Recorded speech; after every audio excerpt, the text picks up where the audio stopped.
करने में। और आज हम प्रत्याशी हैं हमारे आदर्श समाजवादी पार्टी के डॉक्टर चंद्रपाल जी, जो कई जनपदों में डीएम की पोस्ट पर भी रह चुके हैं, कमिश्नर भी रह चुके हैं, प्रमुख सचिव रह चुके हैं, सेक्रेटरी भी रह चुके हैं भारत सरकार के। कई बार से इलेक्शन में अपना भाग आजमा रहे हैं, जनता का प्यार नहीं मिल पा रहा, और इसी तरह इस बार फिर एक बार उन्होंने यहाँ आगरा लोकसभा से खड़े हुए, तो उनसे चर्चा करते हैं कि किस तरह उनको पास आ रहा है, कैसे जीतेंगे, क्या कहना है उनको जनता के प्रति और सरकार चल रही है वर्तमान में। डॉक्टर वेलकम डॉक्टर साहब, आपका आगे चैनल में धन्यवाद। मैं आप पेपर दिखाता हूँ। अच्छा, किस तरह धन्यवाद, आप आए टेलीफोन कर रहे थे। किस तरह की रणनीति चल रही है जीतने के लिए, और क्या मुद्दे क्या सामने आ रहे हैं आपके सामने? अच्छा, पहली बात तो है मुद्दा मेरे आप जरूर देख लीजिए जी, जो 2009 में ये पर्चा बनाया था वही पर्चा है। तो मुद्दे क्या मुद्दा है? देश को आदर्श बनाने वाले मुद्दे हैं। पहला है कि भ्रष्टाचार और राजनीतिक अपराधीकरण बंद होना। राजनीतिक अपराधीकरण से ही सारी समस्याएं पैदा होती, और उसी से भ्रष्टाचार पैदा होता है, और भ्रष्टाचार से गरीबी के बारे में जितना शोषण है उसके बारे में। जातिवाद और सांप्रदायिकता बहुत बड़ा मुद्दा है। हर चीज में जातिवाद, हर डिसीजन में जातिवाद। कोई डिसीजन ऐसा नहीं है जो बिना जाति होगा। उसी तरह से सांप्रदायिकता बढ़ती जा रही है, पहले नहीं था, अब तो खुल्ला सांप्रदायिकता कोई बंद करने की बात नहीं करता। उसी तरह से आपको क्षेत्रीयवाद को घटाने के लिए हमने साथ संविधान को साथ रक्षा करना है। तो आप याद होगा संविधान समीक्षा क्यों हमने ही शुरू किया, जो पहले बात जी, तो सब 4-5 जगह सेमिनार किए थे, और उसमें माननीय बीपी सिंह साहब समिति उपस्थित साहब थे। अच्छा लगा, 4 जगह सेमिनार किए थे, वो डाटा टेस्ट हुए। अब उसके बाद लोगों ने फिर जैसे भारतीय जनता पार्टी सरकार आई, लोगों ने कहना शुरू किया कि संविधान खतरे में है, संविधान है। तो हम भी कहते हैं कि मेरी संविधान खतरे में क्यों है? संविधान ऐसे तो किताब है, उसे क्या खतरा है? जब चाहे जैसे चाहे कोई नष्ट कर सकता है, मगर वो हो नहीं सकता। हमने यही कहा था कि संविधान, अलीगढ़ में एक बार बोले थे कि संविधान पे अगर कोई आँच आएगी तो सारे देश में आग लग जाएगी, यानी लोग अपना खून बहाते। ये आज भी यही प्रसंग और बढ़ता चला जा रहा है। उसी के बारे में सब कोई संविधान खतरे में नहीं है। आज तो उन्होंने भी कह दिया संविधान में कोई खतरा नहीं है, एंड बड़े लीडर्स ने कह दिया कि आरक्षण जारी रहेगा। जो 2 मुद्दे हैं जिसमें कि हमारा समाज बहुत उत्तेजित है, वो उन मुद्दों को हमें क्लियर करने की कोशिश की है, मगर अब कौन करेगा? It is too late. संविधान, वो कहते थे हमारे प्रधानमंत्री जी, संविधान मेरा धर्म ग्रंथ है। मैं भी कहता था संविधान मेरा धर्म ग्रंथ है। उन्होंने हमने गुजरात में बाबा साहब के जो संकल्प दिवस पे बोला था कि भाई ये संविधान हमारा धर्म ग्रंथ है। बाबा साहब भी ये भी कहते हैं, नरेंद्र मोदी जी, उसके लिए बहुत बहुत धन्यवाद। मगर हम क्या चाहते हैं कि संविधान को रक्षा करने वालों को इनाम मिलना चाहिए, और संविधान के विरुद्ध में जो बोलने वाले हैं उनके खिलाफ सख्त कार्रवाई होनी चाहिए। जैसे जनता में जो भ्रम फैला हुआ है संविधान बदला जा रहा है, वो खत्म हो। मगर वो कोई किया कहा है इन्होंने, तो उसको कहें कि हम ईमानदारी से नहीं करेंगे और आरक्षण जारी रखेंगे, संविधान में कोई खास नहीं आएगी। मगर अभी तो ये हो रहा है कि संविधान के अंतर्गत जो भी संवैधानिक संस्थाएं वो विचार बना गई, उन्हीं डिसीजन ठीक नहीं होते। हर चीज़ में पक्षपात दिखाई देती है। हमें इलेक्शन लड़ रहे हैं यहाँ शुरू में हमारे यहाँ गए पर्चा लेने में वाला वहाँ इजारा था, और इमीडिएटली बोला कि आपकी कास्ट क्या है, कास्ट सर्टिफिकेट लाई। तो मैं आश्चर्य हो गया, मैंने कि भाई मैं इतना इलेक्शन लड़ सकता हूँ, कभी कास्ट ऐसे पूछे नहीं जाती, तो ऐसा क्यों? और मुझे बाहर करना पड़ा, आप बाहर रहिए। फिर मैं सुनता रहा, थोड़ी देर में शायद उसको जो साइनिंग ऑफिसर उसको मालूम हुआ, तो हम गलती एहसास हुआ, ले जाइए, तो मैं अपना चार्ज सर्टिफिकेट किया है। तो ये यहाँ से नमाज शुरू। और फिर एक बार और बीच में कहीं बात हो रही थी, कोई चीज थी चुनाव चिन्ह के बारे में, चुनाव चिन्ह क्यों मिलेगा, कैसे मिलेगा, वो कह रहे हो ऊपर से डिक्टेशन दे रहा हो, वो इतने जोर से चिल्लाया आदमी मेरे ऊपर। मैंने कहा मेरे कि भाई पर्चा ले लें, तो पर्चा लेने में वाला वहाँ इरादा था, वो इमीडिएटली बोला कि आपकी कास्ट क्या है, कास्ट सर्टिफिकेट लाई। तो मैं आश्चर्य हो गया, मैंने कि भाई मैं इतना इलेक्शन लड़ सकता हूँ, कभी कास्ट ऐसे पूछे नहीं जाती, तो ऐसा क्यों, और मुझे बाहर करना पड़ा, आप बाहर रहिए।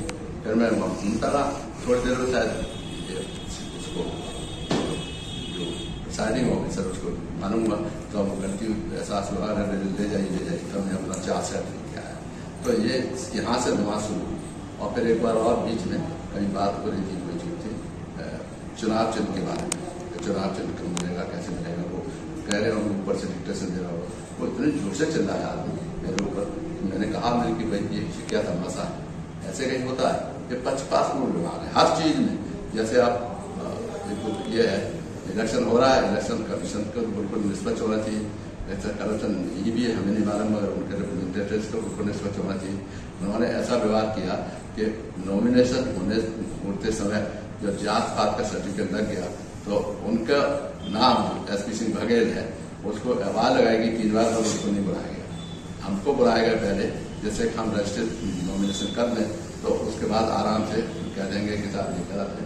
नॉमिनेशन करने के बाद वो उनको हमने जैसे नॉमिनेशन किया, और उसके बाद हमने पूछना चाहा, उसके बाद फौरन आए, और हमने कहा हमें इनको आपत्ति उठानी है कि ये 3 बार कास्ट बदलने के बाद आदमी कास्ट बना हुआ है, ये बहुत ही गलत बात है। मगर वो नहीं आपका हो गया, जाइए, मतलब ऐसा व्यवहार किया गया। सिस्टम जो चल रहा है वो ठीक नहीं चल रहा है, ठीक नहीं कस्टमर इसी को दूसरा ये सवाल मेरा आपसे कि आपका एक चौथा चुनाव है सर, चौथा चुनाव में 3 चुनाव जो हुए थे उनमें और इसमें कुछ अंतर लग रहा है? इसमें और उसमें यही अंतर है कि उस समय इतनी सच बात नहीं थी, EVM ने जरूर गड़बड़ किया था। हमको 3 चुनावों में अब आश्चर्य होता था कि यहाँ के लोग, हमारे रिश्तेदार हजारों लोग पैसे बसे हुए, उतने सालों से हम यहाँ का होने की वजह से यहाँ की सेवा करते रहते थे, लोग हजारों की संख्या में हमें सुनने आते थे, सहयोग करने और स्वागत करने आते थे। मगर आपकी बात उस समय हमें जब इलेक्शन में लड़े तो कोई इस तरह का वो नहीं था, मगर बड़ा सादगी से धीरे से वो EVM ने मालूम पड़ता है गड़बड़ किया। पहले वो इलेक्शन में मुझे 1000 वोट मिला, दूसरे में हमने कहा कोई गड़बड़ रही होगी, दूसरे में 2000 वोट मिला, तीसरे में 3000 वोट मिला। तो हम आशा करते रहते थे चक्कर क्या। फिर EVM की हमने बात की, चुनाव सुधार लाओ, तो हर आदमी EVM चिल्ला रहा है, मगर माननीय सुप्रीम कोर्ट ने अभी तो इस पर कोई खास उस तरह का निर्णय नहीं हुआ जिससे EVM के मारे हुए लोगों को राहत मिल सके। मोदी जी इस समय प्रधानमंत्री हैं, और एक गठबंधन, राहुल जी का गठबंधन, इनमें से कौन सही है, क्या लगता है आपको? नहीं, आप तो पत्रकार, आप टीवी के चाहते हो, आपको महसूस होना चाहिए कौन सही है, कैसे तमाम स्टेटमेंट वगैरह से। मुझे तो ऐसा लगता है कि जितने भी न्यूज आते हैं, चाहे टीवी पे हो चाहे प्रेस में हो, सब कलर न्यूज होते हैं, फेक न्यूज होते हैं। वो कुछ कहते हैं, एक कह रहा है कि संविधान खतरे में, एक कहता है संविधान कोई खतरा नहीं। अब इसको किसको विश्वास करेगा? ये समस्या ये है, यही नहीं मालूम है कि क्या है कि पढ़ाई की बात करते हैं तो पढ़ाई में हरी शिक्षा चल रही है, 1200 रुपया प्राइमरी स्कूल में 1200 रुपये चल करते। मैं रास्ते में हर गाँव जा रहा हूँ तो पूछ रहा था मेरे बच्चे कितने पढ़ाई में, इंटरनेशनल स्कूल, बेसिक स्कूल, मतलब नेशनल भी नहीं, गाँव का ही, इंटरनेशनल से नीचे बातें नहीं। तो ये जो हरी शिक्षा नीति के बारे में सब सर्वनाश करके रख दिया है, ये बहुत ही खराब है। एक तो ये शिक्षा तो अब तो मिल नहीं सकती गरीब आदमी को। दूसरा, नौकरी मिलती थी तो नौकरी तो आप देख रहे हो हर बार ठीक हो जाता है, चाहे बिहार हो चाहे उत्तर प्रदेश हो चाहे कोई राजस्थान हो।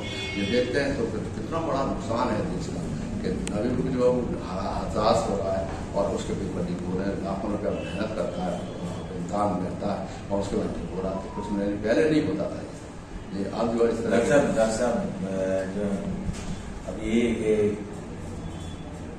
बताइए कि चौथी बार आपका इलेक्शन, तो चौथी बार में क्या उम्मीद करके चल रहे हैं आप जनता से, कितना आपको प्यार देते? देखिए, हमने पहले इलेक्शन लड़े थे, 15 साल पहले लड़ा था, फिर दूसरा लड़ा, तब हमें ये इस तरह का आभास नहीं हो रहा था। हम समझ रहे कि EVM कुछ नहीं चलता है, मगर अब तो थोड़ा स्पष्ट हो गया कि EVM वगैरह ने हराया। मगर अब जो अब किस तरह से एडमिनिस्ट्रेशन और इलेक्शन कमीशन के जो लोग हैं वो पक्षपातपूर्ण व्यवहार से हटाना चाहते हैं, जिससे हमें तो महसूस होता है कि इससे कोई खास अंतर पड़ने वाला नहीं है।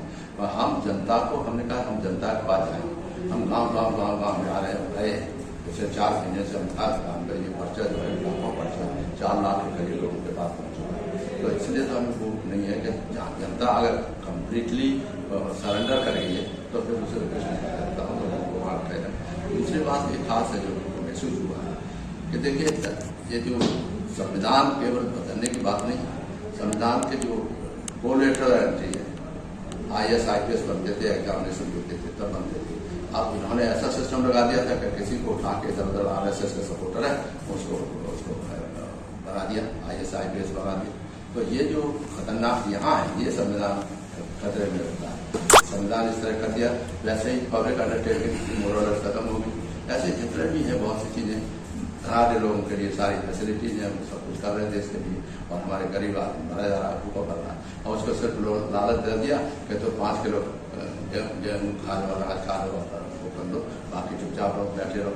तो ये तो हमने कई जगह बोला है कि ये तो ऐसे है जैसे कि पुराने जमाने में लोगों को, गरीब आदमी थे, उनको खाना पाना दिया जाता था, अब वो उसी स्तर पर है, वो आगे नहीं बढ़े। लोग बड़े खुश रहते हैं, बेचारे क्या करें, भूखे मरते हैं, काम है नहीं गाँव में, विश्वास करिए काम ही नहीं, काम बैठे क्या करें, क्या करना है सर, तो काम नहीं है, बेरोजगारी बहुत ज़्यादा बढ़ गई है, इतनी ज़्यादा कि वो क्या बताएं। जनता से कुछ कहना चाहेंगे, कुछ अपील करना चाहेंगे? नहीं, जनता से तो मैं बहुत जनता से मैं बोला हूँ। अब हमारे बारे में जनता जानती है, हम गए हैं सब, उन्होंने कहा कि आपसे ज्यादा योग्य कोई नहीं है। नंबर 1 छूटते क्या, अरे डॉक्टर साहब आए, डॉक्टर साहब। भ्रष्टाचार जो है देश की सबसे बड़ी बुराई है। इन बुराइयों को जब तक नहीं खत्म करेंगे तब तक सही मानव और सही समाज और सही राष्ट्र नहीं बन सकते। मेरा उद्देश्य यही है, मानव के समान जीने दो। ये घृणा भरी बात हमसे कभी देश नहीं आगे बढ़ सकता, न नहीं हो सकता है। मैं समझता हूँ कि इसमें बड़े बड़े नेता जो हैं वो भी मौके खा रहे हैं, क्योंकि चंद्रपाल के बनाए हुआ फॉर्मूला बिल्कुल साफ दिखाई देता है कि ये देश के कल्याण के लिए बना हुआ फॉर्मूला है।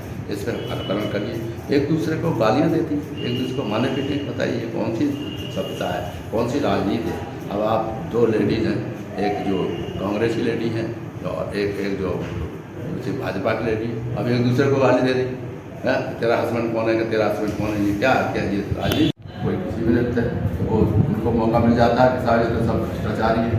हमने भी लिखा था भ्रष्टाचार आप हटाओ, देश बचाओ, मगर भ्रष्टाचार में लिप्त होने की वजह से इन लोगों को कमजोरी महसूस होती है। और नरेंद्र मोदी कहते हैं कि इनको सबको मैं छोड़ूंगा नहीं, ये नहीं करूँगा। तो एकदम वातावरण ऐसा बन गया है कि कोई अच्छा 5 साल सिस्टम इसका सरकार नहीं हो पा।